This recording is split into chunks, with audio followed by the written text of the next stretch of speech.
your buddy Peace and Harmony here with you today.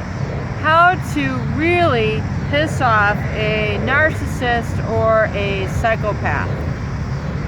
How to really piss them off, how to get them really upset, how to get them really frustrated. Well, for one, you don't respond quickly.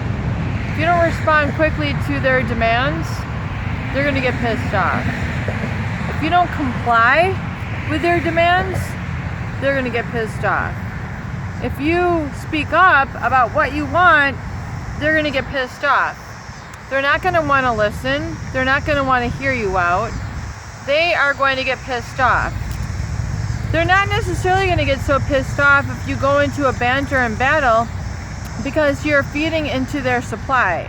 If you try to confront them with your new knowledge, you're a psychopath, you're a narcissist, you are constantly needing supply, trying to refute and argue the relationship with them, it's not really going to piss them off because they're getting supply, they're getting attention, they're getting what they're looking for. It's hard to fathom, it's hard to explain, but even when you're arguing with them, they're still getting riled up. They're still in the power seat. So you don't want to feed into. It's hard to understand why negative attention would still be attention. So you have to realize that any attention, negative or positive, is supply for them. So if you're battling it out, why do you love me more than her? Why don't you love her more than me? Or why aren't I your favorite? I did this. Trying to explain and justify yourself constantly is not a good method. You don't want to be in the explaining and justifying situation. You don't want to be doing that. That's just going to perpetuate the relationship, and it's going to keep it going nowhere. But it's going to be worse for you because you're just trying to explain and justify yourself. You're not getting really any headway with them because you're coming from your standpoint, which makes sense to you, but it's not going to make sense to them. So to piss them off means you don't lift a finger when they ask you to do something, when you go out of your way for them. You basically stop doing all the codependent behaviors, which means all the taking care of them behaviors, all the different situations where you're picking things up for them at the store, you're responding to their texts. These are all for them. When you're answering their emails, those are all for them. It's not to inform you. It's all their update, statuses, Facebook statuses, etc. It's all for them. It's not for you.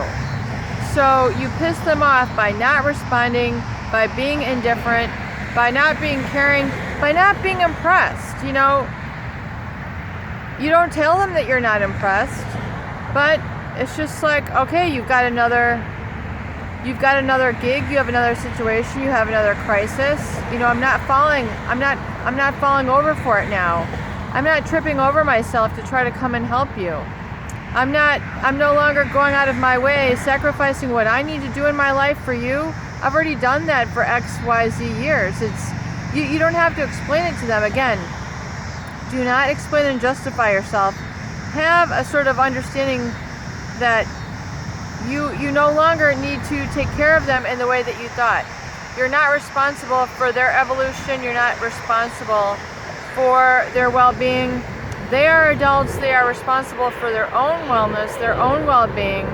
You don't need to take care of them financially, emotionally, physically, etc. Because if you do, it's only for them. It is not for you. You're taking care of them for you. You're taking care of them, not for you, for them. So you need to get out of that cycle and start getting with people who are helping to take care of you, and it's reciprocal. That's where the true exchange takes place.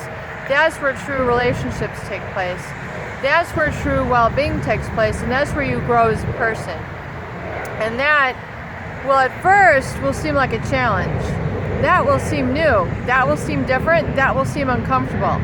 that will make you feel out of balance, trying to come out as your true vulnerable self. However, that is the true you that needs to interact with people in life, not the people-pleasing, you know, how much of myself can I give up of myself for you? I mean, it's just, it's coming from the wrong perspective. It's coming from the wrong viewpoint. You need to now learn that it's okay and comfortable to put yourself first, that it's not selfish, that you being a whole and complete human being is an okay thing. And it doesn't mean that you should feel guilty.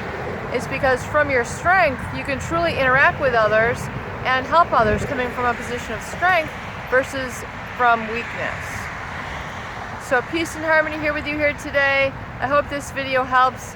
Please share and subscribe for more great tools, videos, and discussion. And make it a beautiful day.